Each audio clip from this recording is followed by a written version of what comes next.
Welcome. I'm so glad you've joined us once again at the table with Cherry and Terry. We are thrilled that you're here to converse with us today. We have been talking this month about a woman who rises is one who sees.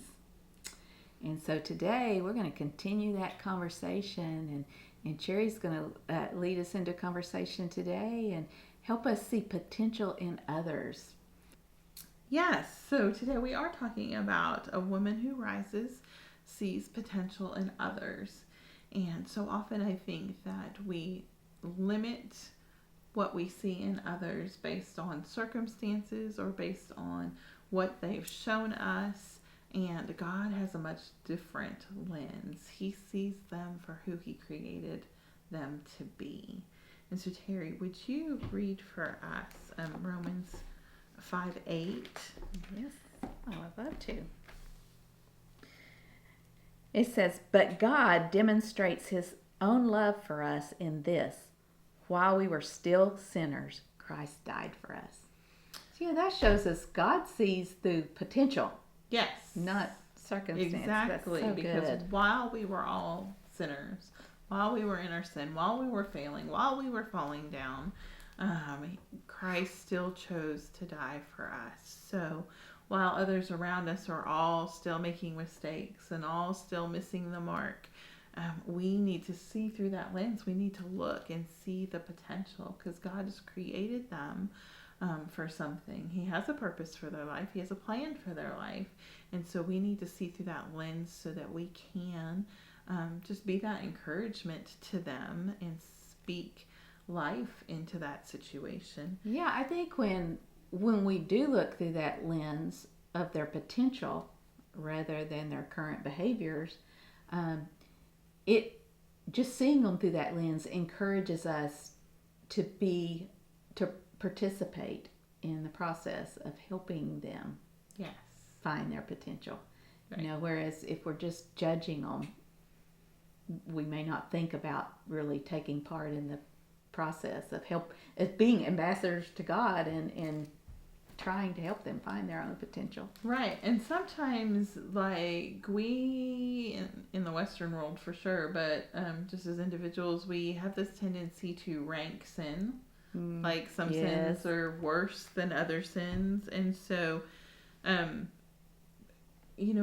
for you, what are some of the sins that make it difficult for you to, forgive somebody or to look past, that circumstance into the potential? Well, again, like you said, so often we rank sins. And the truth is, sin is sin. But we look at, of course, murder, a murderer. It's hard to look at people who commit such atrocities and not judge or hold that against them. Particularly if you've ever had a member of your own family. I've had a cousin that was murdered, by her husband. And so, it's very difficult to not rank that person's sin and just see them through that huge, thing that they did.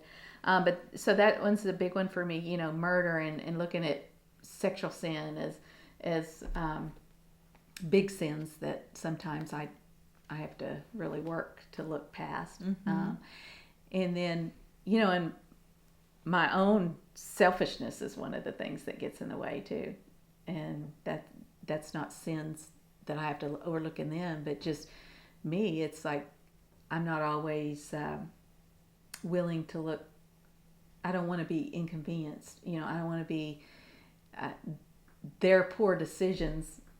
I don't want affecting my life. I'm not willing to make the sacrifice or be inconvenienced by their actions. Right. And so, that just has a whole gamut of, of sins that, you can't look past because it requires you to be unselfish. Yes. Yeah. And on the flip side of that, like, it's really hard for me to deal with somebody who is stuck in that selfish, like, it's all about me. It's got to be my way. I'm not going to do it any other way. I don't care what you think. I don't care if I inconvenience you. I'm going to do it my way. So on the flip side of that, like, us being selfish does get in the way, but sometimes, like, it's really hard for me. Their selfishness is hard for me to get past sometimes, because it's just that inconsiderateness. I think sometimes a lot of other sins, if they're not intentional, or if they're like they don't know any better, or it's easier for me to overlook than it is if somebody's just being just obnoxiously selfish or rude. But when they know better, it makes it more hard. difficult. And I think it's important to say too, the fact that we see potential in others doesn't mean we don't hold them accountable. Right. Because sometimes we can enable people, and particularly our kids. Yeah. A lot of times we enable our kids to continue in a lifestyle that's not good, and a lifestyle that's dangerous to them, or destructive, and so it does. Seeing the potential in others and putting on that lens doesn't always mean we don't need to use some wisdom. Right. But God will give us that wisdom. Absolutely. Especially when we have a heart to see them through His eyes, He's going to help us know how to act towards them. Yeah. And He'll help us look past what we can see to what they can be. Yes. And that's really what this lens is all about, seeing the potential in others, is seeing what other people can be, so that enables us, encourages us, empowers us, like you said, to come alongside them and help them out. So seeing the potential in them, because God sees potential in them. God created them. He, like I said, He has a plan and a purpose for them. And so we just have to flip that lens so we can see them that way. Yes. And so then, beyond seeing the potential in other people individually, a woman who rises is also one who sees the potential in the world around her. And so, Terry, what do you think most people, if they think about the world around them right now, what do you think are some words that kind of describe the world around us? Right now, I think a lot of people might describe the world around us as being very chaotic, as being very divided, a lot of uncertainty prevails. There's a lot of anger. We see a lot of anger being expressed, rebellion against God and His ways, and Christianity. You see a lot of rebellious attitudes towards God and His ideas. Yeah. And yeah, absolutely. So, we have the opportunity to kind of flip that script and see and find potential. And one of those things is that the world around us holds potential for us to influence. We can be an influence, not only on our family, but to the others around us. And so, Terry, why don't you read Proverbs 31:16 for us? It says, "She considers a field and buys it. Out of her earnings, she plants a vineyard." So, a woman who rises sees potential. In the Proverbs 31, woman, she sees the potential to buy this field and to plant a vineyard and to have profit. But she's seeing a way for herself to impact others in the world around us, because that is, a means of provision. That is a way to come in and help take care of the world around her. She's leading by example. She's not waiting. She's not letting the circumstances discourage her, or make her go bury up, on the couch with the blanket and the Netflix and the, not do anything, to just give up and surrender. But she's being active. So we need to be active, and we need to see the potential in the world around us, and influence others by what we do and lead well. Right, you're so right. She was being active. While you were saying that, I was thinking about the verb there. She considers the field. She's thinking about it. Yeah. It's like intentional. It's being intentional. It's thinking about it, looking for potential. She was looking and considering this field she saw and what it could be. So yes, absolutely. So why don't you go ahead and read Proverbs 31:15 and 18 for us. Okay, 15 says, she gets up while it is still night. She provides food for her family and portions for her female servant. She sees that her trading is profitable and her lamp does not go out at night.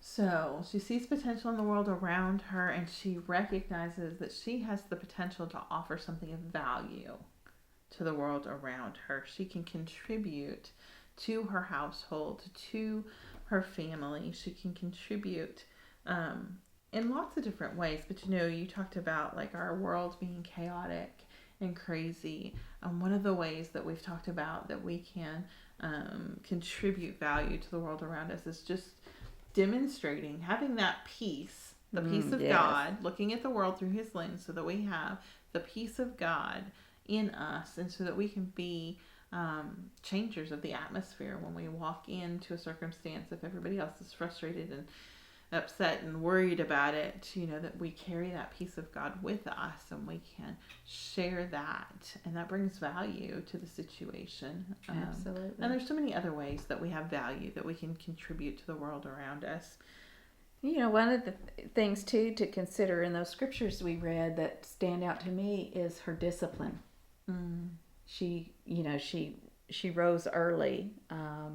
Her lamp didn't go out at night. She wasn't lazy. She was a disciplined woman, and recognizing, I think sometimes we forget we live in a world of fast food and drive-through mentality and comforts, and I think sometimes we don't want to put the work in. We don't want to put the effort in, right. To produce results, right. and so there's a discipline factor. And just as we were saying a while ago, sometimes we don't want to be inconvenienced by other people's poor choices. Well, a lot of times just seeing the potential of something to influence our world around us, we just don't want to put the work in it. Right. Or at least I don't always. Right. I have to tell myself, anything that's of value and worthwhile takes work. It does. And if we're being aware, then we're going to see opportunities. Like you talked about inattentive blindness a week or two ago. And so if we're just going throughout our day, if we're just, punching the clock and on autopilot, then we're not seeing through the lens of God, because we're missing out on opportunities that he might have for us. And like you said, she saw the field, she considered. And so we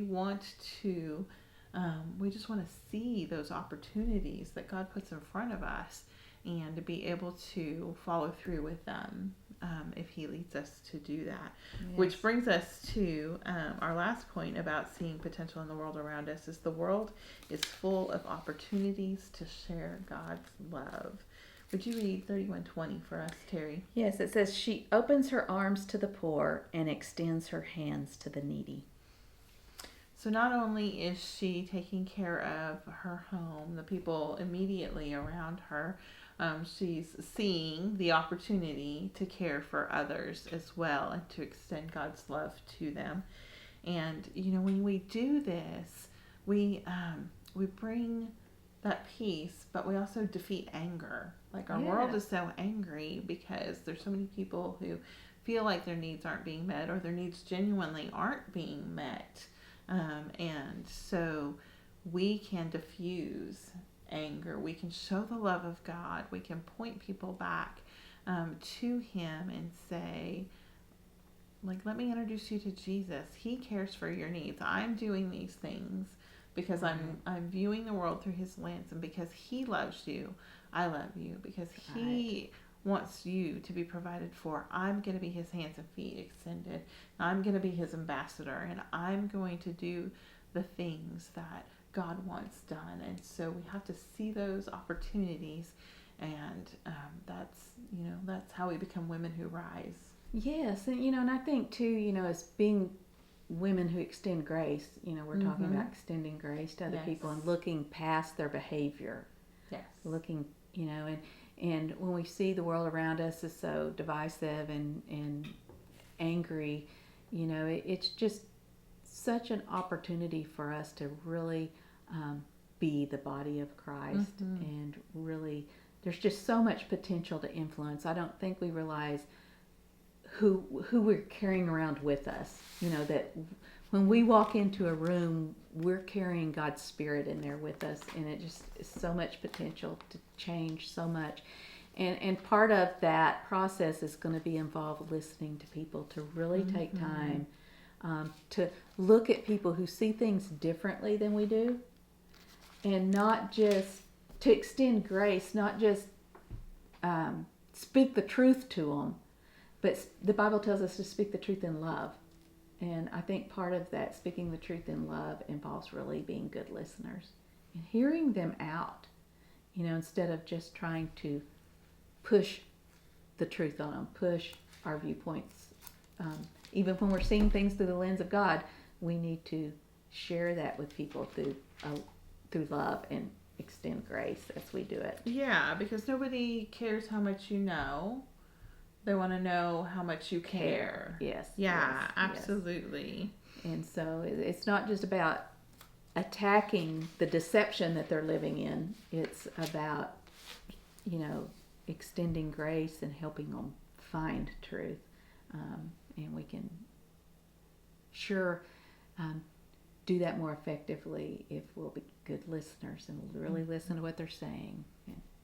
And then we can share truth with them. And through that respectful conversation, gains ground. Yeah, absolutely. Terry, you're so right. Like, we do have that opportunity. And it's because of exactly what's put out in 2 Corinthians 5:7. We walk by faith and not by sight. And so our faith becomes our new lens. We see through our faith. And that's how we see the world around us. Yes, I jotted down here in my notes that verse in the Voice Bible. I love the way it's worded in the Voice Bible. It says, "The path we walk is charted by faith, not by what we see with our eyes." And again, it's remembering to put on that spiritual lens, put on a biblical lens that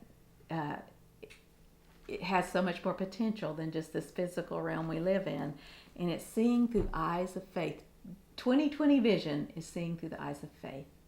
And so we have that opportunity if we'll just put the correct lens on. So we are so glad you joined us for this conversation today. I think it's been a good conversation. And we hope you'll continue that conversation with us by joining our She Rises Facebook page. We'll be continuing the conversation throughout the week, so join us there.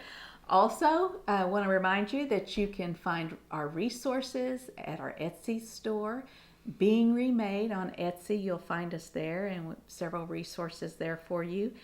And also, Cherry and I are making ourselves available for some coaching sessions. We want to help you. We want to help you grow. We want to help you rise and become a woman of great potential. And so you'll find those links on the bottom of the page as well. So we're so glad you joined us, and be sure to come back next week.